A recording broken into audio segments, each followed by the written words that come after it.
Cada vez que se cierra la ventana del mercado de fichajes, hay jugadores que se quedan, jugadores que se van y otros que se quedan atrapados sin salida.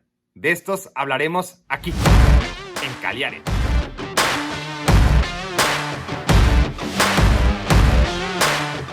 Razones por las que un equipo puede llegar a tirar las negociaciones con otro cuando parecía que ya estaban amarradas obedecen a muchos factores. Pueden ser estos económicos, deportivos, de índole personal o que en realidad no había tales negociaciones y más que nada eran especulaciones, cuando no inventos de la prensa. Vamos a hablar ahora de los 10 fichajes que se daban por hechos y que no ocurrieron en este último mercado de invierno. Empezando por Lucas Torreira, que tenía muy buena pinta en la Sampdoria, que después conquistó algunos corazones en el Arsenal, pero no el que tenía que conquistar, el de Mikel Arteta. Se fue entonces cedido al Atlético de Madrid y ahí se ha convertido en uno de los tantos fichajes que al final no entran en planes de Diego Simeone. Su salida a un tercer club rojiblanco estaba hecha, o eso es lo que decía la prensa. El caso es que el Mónaco no fichó al pequeño uruguayo. El Arsenal entonces quería cederlo a un lugar donde no se devaluara más. En la Serie A no le faltaban pretendientes, ahí estaba la Fiorentina, la Lazio, el Valencia en España también era opción, pero al final Torreira se quedó en el Atlético. Eric García juega poco en el Manchester City, pero se habla mucho de él en Barcelona desde hace tiempo. El canterano que abandonó el equipo hace 3 años y que desde entonces ha jugado apenas unos 15 partidos como titular en Inglaterra, se negó a renovar su contrato con el equipo de Pep Guardiola, pues tenía la seguridad de volver a casa. Al Barça no le alcanzó el dinero para llevárselo en oferta este verano y a pesar de todas las bajas que sufre en defensa, sigue sin tener un clavo en los bolsillos. Todo indica que Eric García llegará gratis en verano una vez que expire su contrato con los Citizens. La llegada de Junior Firpo al Milan se daba por hecho. El Barcelona necesita ingresar dinero como sea y cuanto sea. El cuadro rosonero quería un suplente para Theo Hernández, o eso nos dijeron. Al final prefirieron reforzarse con un central como Tomori y un delantero como Mandzukic.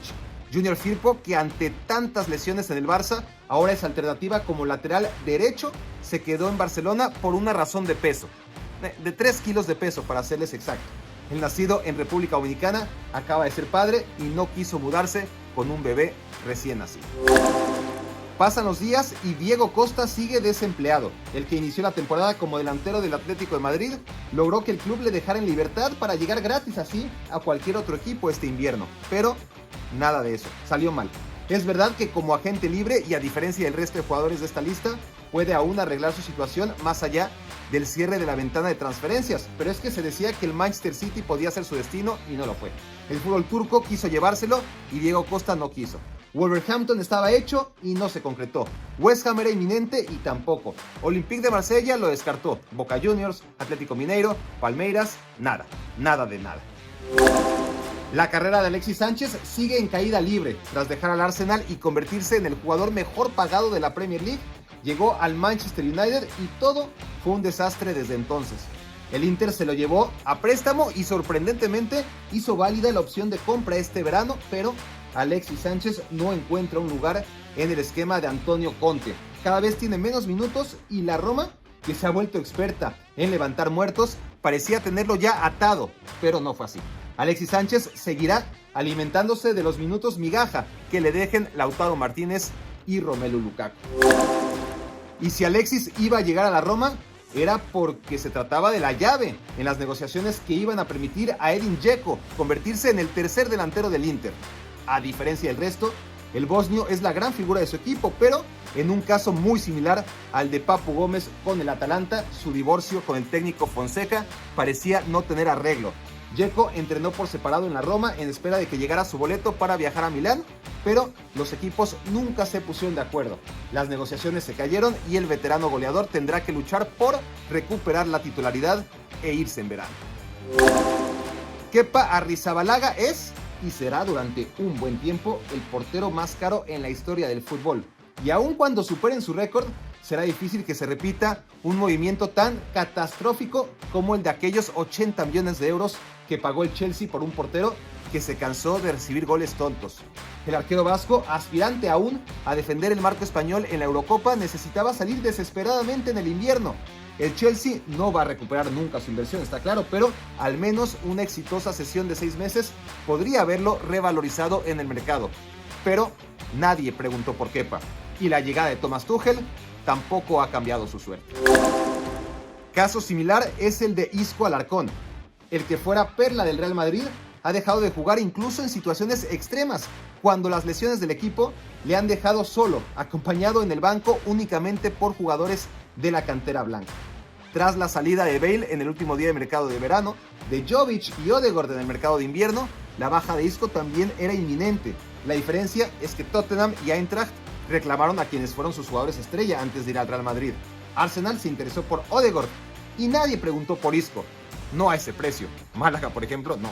Será en medio año cuando por fin acabe su historia en el Madrid. Si un jugador ha caído en desgracia en el último año, ese es Dele Alli. Pasó de ser la figura del Tottenham a suplente empedernido. La llegada de Mauricio Pochettino al Paris Saint-Germain parecía por fin la llave de salida. El fichaje era cuestión de tiempo, se daba por hecho. El PSG quería comprarlo y el Tottenham quería venderlo. ¿Qué podía salir mal? Bueno, salió mal.